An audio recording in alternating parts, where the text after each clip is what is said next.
Let's not go phishing. What is phishing? The fraudulent practice of sending emails purportedly from reputable companies in order to induce individuals to reveal personal information such as passwords and credit card numbers.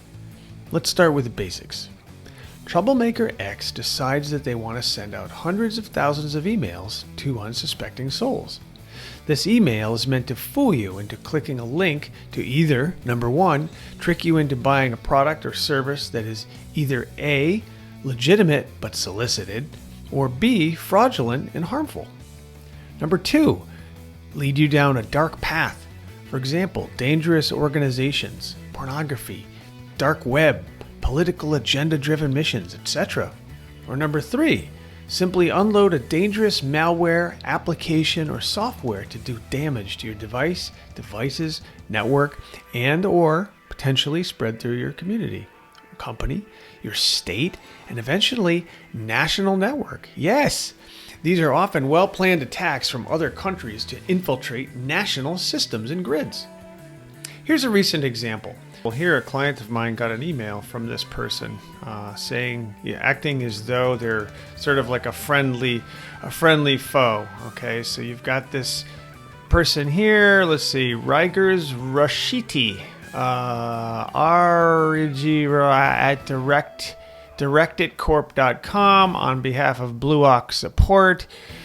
It's a lot of mumbo jumbo. Sometimes these I call them troublemakers, will appear legitimate, and what they do is they crawl the internet for contact forms, like in this case here, going ahead and contacting this company Cortec, telling them that there's a problem with their website link, this link right here. Now, we worked on the website, we created the website, so they brought it to our attention, and the problem here, the challenge is that link, New Office, does not exist. So what happens with companies is that they click on these links unsuspectingly, knowing that they may be going into a malware scam. And what that does is it downloads a lot of trouble on your computer. I'll explain that later.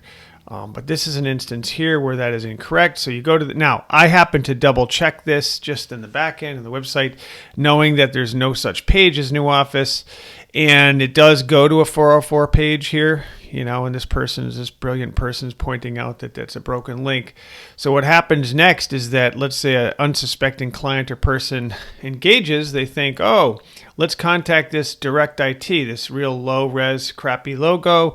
This person rigs. Notice there's no credentials afterward, no contact information, and then there's this random number over here, and that's where it starts.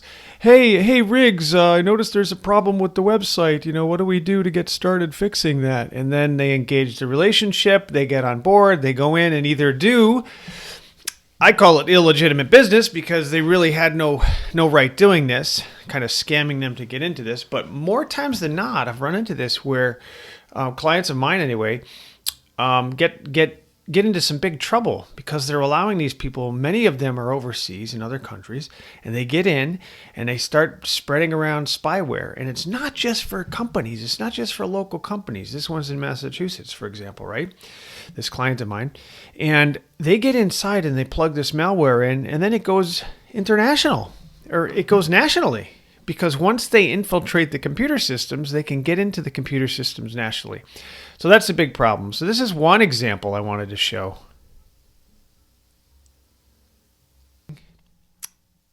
Okay, so here's something else you can do. You can go to this link here. Not their link. This is the customer link. This is my client's link. But if you want to go do some research first, this is a really good idea.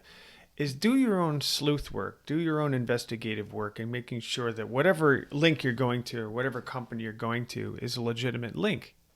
So for example, this case here, we have this person, this email address, Alan. Now look at the difference in all of the information we have on this. It definitely is a scam. I'll show you why. So we have Direct IT, this guy Riggs from Direct IT. You have this phone number here, 781 number. Down here, you have a Karen Allen. You have allenandco@gmail.com. Okay, there's another contact information. and another a 785 number. So there's all kinds of information that are varying all over the place. But let's go to the top here and let's look at this here from this guy Riggs Rashiti. He calls himself Riggs as though he's a best buddy or something to this guy, which is not. But let's go to Direct IT with this again, a cheesy logo, no other credentials. And we want to go do some research here. So we take this email address, and you got to be careful too, because you don't want to get yourself into any trouble. And let's go to a web page here. Now let's plug this in. Let me show you this here. Let's plug in that email address here. Forget the email address. Let's take the @ out. So it's just directitcorp.com that they claim they are, and you hit enter. So now you go to this website, and it appears as though there's that cheesy logo, Why Choose Us Services or whatever. Okay, and you look at this stuff, and it seems like a legitimate company. In some capacity, it may be, and maybe it's just my experience that I know that a lot of this is baloney. But the more you look through this, okay, you've got, let's see, yep, you've got your classic IT, a real live person here that they're claiming to be able to help you with. Scroll to the bottom, you have these fake reviews and fake client testimonials, because just because it's there doesn't mean it's true. If I read through some of these earlier, and I know some of them have terrible misspellings. Anyway, let me go back down to the bottom and we get to the point here.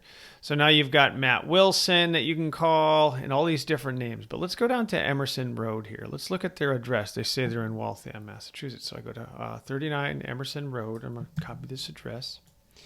And I'm going to create I'm going to plug this into Google. And it says it's in Waltham. You go to Waltham. You click on the map. And you're like, oh, okay, well, there is a 39 Emerson. There is a 39 Emerson Road here. But you go in, and it says it's Direct IT. It's Gracie's Kitchen, right? So you click on Direct IT, and then you go up here to the map view, and this is their address. See, Gracie's Kitchen. This is where they are. This is where that IT company is. So I think you get the picture. That if, this is not the type of business you want to contend with your website doing IT work. So if, in fact, they are in there somewhere, this is not the business you want to be doing work with. So doing the sleuth work on this company and realizing how easy it is to create a baloney company doing baloney kind of work. And it really, really, really is important that you pay attention and do some of this sleuth work, because a lot of people are getting in a lot of trouble with this kind of stuff today. So be aware, be engaged, and be proactive in who and what you communicate with.